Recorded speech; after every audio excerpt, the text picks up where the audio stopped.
Imagine losing years of work projects or precious wedding photos when your SSD suddenly stops working.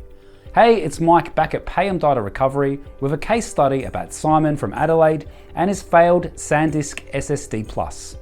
Simon's 2.5-inch SATA SSD completely stopped responding inside his computer.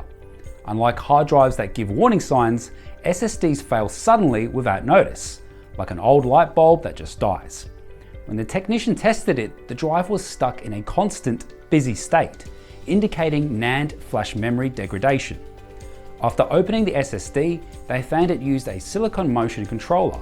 This is good news since this controller is well supported by professional recovery tools.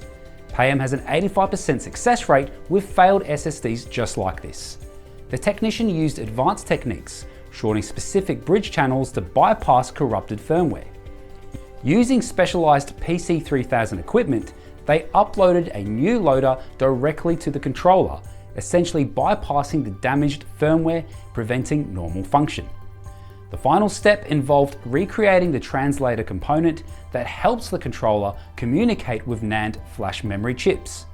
This restored the logical structure needed for data access. Success!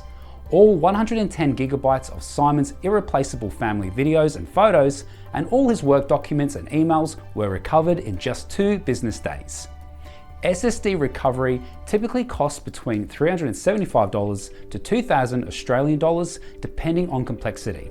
To prevent SSD failure, keep firmware updated using manufacturer tools and replace SSDs after about 4 years. Payam handles all SSD types: NVMe, SATA and laptop SSDs including MacBooks. Payam Data Recovery serves Australia-wide with office locations, plus mail-in services for international customers.